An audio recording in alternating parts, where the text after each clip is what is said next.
No podemos seguir esta transmisión sin abrir la palabra de Dios. La palabra de Dios es la fuente de vida para cada uno de nosotros. Es la regla de fe que rige nuestro caminar. Como mencionó la lección de escuela sabática de esta semana, toda la escritura, sin excepción, apunta a Dios como creador, como sustentador, dador de vida y verdad. Así que vamos a inclinar el rostro ahí donde estás, porque vamos a pedir la bendición de Dios para el estudio de su palabra. Te damos gracias, Padre, en estos momentos, porque tú nos das el privilegio de poder abrir tu palabra en libertad. En el lugar que nos encontremos, Señor, en la sala, en la habitación, en el comedor, que tu presencia pueda estar al lado nuestro. Que tu Espíritu Santo pueda iluminar nuestra mente y que el mensaje de tu palabra pueda ser realmente fortaleza, pueda ser un bálsamo para nuestras vidas. Acompáñanos en esta noche. Te lo pedimos en el nombre de Jesús. Amén. Hace un poco más de 2 semanas, nuestro país comenzó a vivir una historia sin precedente. El aislamiento social generó de alguna forma zozobra, miedo, temor en cada uno de los habitantes. Y hay incertidumbre en relación al porvenir. Hay incertidumbre en relación al futuro. Los bancos, las grandes empresas ya hablan en muchos lugares, no solo de nuestro país, sino del mundo, de crisis. ¿Qué podríamos sacar, qué podríamos aprender cuando pasamos por alguna crisis? ¿Será que todo dentro de una crisis es negativo? ¿O la palabra de Dios presentará promesas de forma maravillosa para los hijos de Dios dentro de una crisis? Vamos a reflexionar en esta noche en 2 versículos. Y quiero que usted, por favor, allí donde está, vaya conmigo al libro de Jueces. Vamos a ir al libro de Jueces, por favor, el capítulo 6.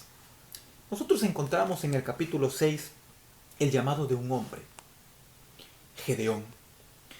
La situación de Israel en aquel entonces no era la mejor, pues como dice el texto bíblico, no eran 15 ni tampoco 30 días.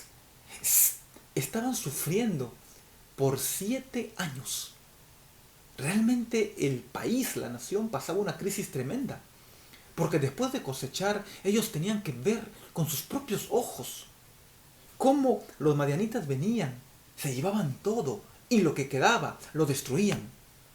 El texto menciona que venían como langostas y no dejaban nada a su paso.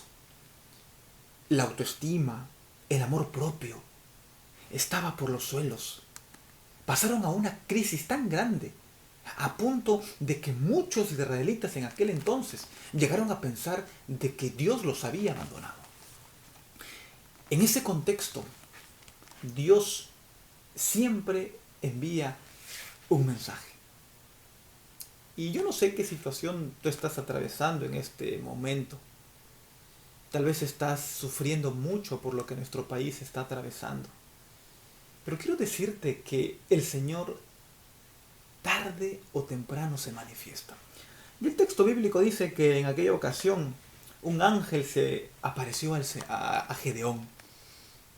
Lo interesante del texto es que Gedeón se encontraba en el lugar menos indicado para hacer la tarea que realizaba. El texto bíblico menciona que el ángel encontró a Gedeón sacudiendo, dice, trigo en un lagar para esconderlo de los madianitas. Realmente un lagar no es el lugar más adecuado para sacudir el trigo. Por lo general el trigo se sacude, se separa sobre la tierra y un lagar se encuentra bajo la tierra. ¿Por qué motivo Gedeón se encontraba sacudiendo trigo dentro de un lagar? Porque había 2 características que Gedeón mostraba al tener esta acción. En primer lugar, Gedeón mostraba temor, porque el texto bíblico dice que lo escondía de los madianitas. Y en segundo lugar, ya no había autoestima en este hombre, a tal punto de que lo único que él estaba haciendo era contentarse con las obras, en lugar de poder recibir toda la bendición que Dios tenía para ellos. Y en ese contexto se aparece el ángel, y las palabras del ángel son impresionantes porque le dice, hombre esforzado y valiente. Ahora piensen ustedes por unos instantes, Gedeón sacudiendo trigo en un lagar, y el ángel se aparece y le dice, hombre esforzado y valiente. Y yo creo que si Gedeón escuchó esta frase, él no hizo caso. Porque si había algo que Gedeón no era ni esforzado, ni tampoco valiente. Pero qué interesante porque el ángel se acerca a Gedeón y le da identidad. Le dice, tú eres un hombre esforzado y valiente. Y las palabras de Gedeón son lógicas. Porque Gedeón estaba viviendo esta crisis no por 1, 2, 3 o 4 días. Estaba viviendo esta crisis por más de 7 años. Y la respuesta de Gedeón es lógica. Le dice, Señor, le dice al ángel, ¿por qué nos ha sobrevenido esto? Si Dios es el Dios de nuestros padres, ese Dios que hizo tantas promesas y proezas en el pasado, ¿por qué nos ha venido esto? Y Gedeón pide una prueba. Ustedes conocen la prueba que Gedeón le pidió al ángel. Pero yo quiero reflexionar por unos instantes en el versículo 16 y 17. Jehová le dijo, ciertamente yo estaré contigo, y tú derrotarás a los madianitas como a un solo hombre. Pero la respuesta de Gedeón realmente me impresiona. No había dinero, no había comida, estaban pasando por una crisis, más de 7 años. Pero noten lo que dice el verso 17. Gedeón respondió, yo te ruego que si he hallado gracia delante de ti, me des una señal de que has hablado conmigo. Gedeón le pide una señal, le dice, mira, si es que tú realmente has hallado gracia conmigo, dame una señal. Pero antes de que yo reciba esa señal, versículo 18, te ruego que no te vayas de aquí, le dice, hasta que vaya y vuelva a ti y saque mi ofrenda y la ponga delante de ti. En medio del dolor, en medio de la crisis, en medio de tantos problemas políticos, sociales, económicos, Gedeón mostró fidelidad a Dios. Le dice, está bien, pero antes de que me des una señal, por favor, déjame que vaya y saque mi ofrenda y la ponga delante de ti. Esto realmente es increíble, porque esto nos muestra de que hay algo que no está en juego. Hay algo que no está en crisis. Y eso se llama fidelidad. La nación, como en este caso, podía estar en crisis. Las familias podían estar en crisis. Había mucha situación externa a Gedeón que podía de alguna forma racionalizar para que Gedeón no sea fiel, pero no. Vemos que Gedeón, en medio de la crisis, en medio de las pruebas y dificultades, él muestra fidelidad. Espera, le dice, deja que vaya y traiga mi ofrenda y la coloque delante de ti. Jóvenes, hermanos, realmente todo puede estar en crisis. Pero tu fidelidad y mi fidelidad hacia Dios nunca puede estar en crisis. El segundo texto que quiero compartir con ustedes se encuentra en el libro de Hechos. El libro de Hechos realmente presenta uno de los, en realidad muchos relatos maravillosos de cómo Dios obró en el pasado. Hay un autor que una vez escribió que el libro de Hechos no debería titularse Hechos de los Apóstoles. Un autor por allí sugirió que este libro debería titularse Hechos del Espíritu Santo, porque lo que uno ve en esta epístola realmente es de forma increíble cómo el Espíritu Santo obró en tiempo de crisis para la iglesia primitiva. Hechos, capítulo 2, versículo 43. Y sobrevino temor a toda persona, y muchas maravillas y señales eran hechas por los apóstoles. Había una crisis, una lucha externa entre las naciones. Estaba el evangelio abriéndose. Realmente pasaban momentos difíciles. Los apóstoles trataron de salir salir por muchos lugares para poder predicar la palabra de Dios. Pero había temor en muchas personas, porque el futuro era incierto. Los que decían llamarse cristianos pasaban por castigos terribles. Y el texto dice que sobrevino un gran temor a toda persona. Pero el versículo 46 dice que perseveraban unánimes cada día en el templo, participando en el pan en las casas. Comían juntos con alegría y sencillez de corazón. Yo no sé si usted un mes atrás imaginaba que iba a estar tantos días en casa. No sé si hace un mes usted imaginaba que podría llegar a casa todas las noches a cenar con su familia. Posiblemente muchos de nosotros no imaginábamos este panorama, porque el mundo en el que vivimos es un mundo que va demasiado rápido. Cuando usted sale a la calle, en la madrugada, en la mañana, en la tarde o en la noche, el mundo va rápido, carros, personas, gente que compra, que vende, que camina, que suben, que bajan. Es algo increíble cómo la gente no tiene tiempo. Pero el texto bíblico menciona que en la iglesia primitiva hubo algunos episodios que hicieron que la gente vuelva a las casas, se reunían por familias. Y el versículo 47 dice, alabando a Dios y teniendo favor con todo el pueblo. Y ahora noten lo que dice a continuación. Hechos 2, 47. Y el Señor añadía cada día a la iglesia los que habían de ser salvos.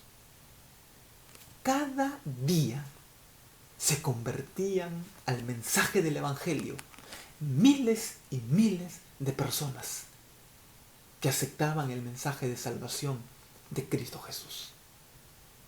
Queridos amigos, cuando usted revisa la historia de la Biblia, desde Génesis hasta Apocalipsis, el ser humano siempre estuvo en crisis. Pero cuando usted también revisa la historia de los 66 libros, usted se da cuenta de que siempre Dios, en medio de la crisis, mostró su mano. Dios en la crisis no se esconde. Dios en la crisis siempre se muestra. Y a pesar de que usted, mi amigo, mi hermana, esté pasando por un momento muy difícil y complicado, el Señor siempre muestra su voluntad en medio de la crisis. Así que yo te invito que allí donde estás, no te desanimes. Por más que pienses que el futuro es incierto, que no hay un mañana, que no vamos a ver qué pasará después del 12, ten la seguridad de que la crisis que está pasando el Perú y el mundo está manejada no por un presidente de una nación, está manejada por el presidente del universo, el Señor Jesús. Y Él ha prometido salvación, ha prometido perdón y ha prometido la solución para todos los que confían en Él. Así que yo te invito que puedas dejar toda tu vida, puedas dejar todas tus cargas en las manos del Señor. Que podamos ser fieles como Gedeón en la crisis y tengamos la seguridad que en la crisis Dios cada día va a seguir añadiendo a miles y miles de personas para ser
No solamente coloques en nosotros el deseo, la voluntad, sino también, Señor, coloca el poder realizar estas acciones.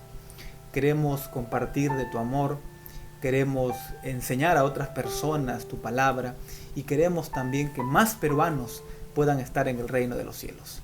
Bendícenos, Señor, bendice a las familias que están pasando por una necesidad espiritual y también económica, y dejamos la campaña de Semana Santa en tus manos. Habrán miles de personas que recibirán el enlace, se conectarán y escucharán un mensaje de esperanza. Que tu Espíritu Santo pueda tocar sus corazones y también de las personas que ya están estudiando la Biblia y en esa semana se decidirán por ti. Acompáñanos, te lo pedimos en el nombre de Jesús. Amén.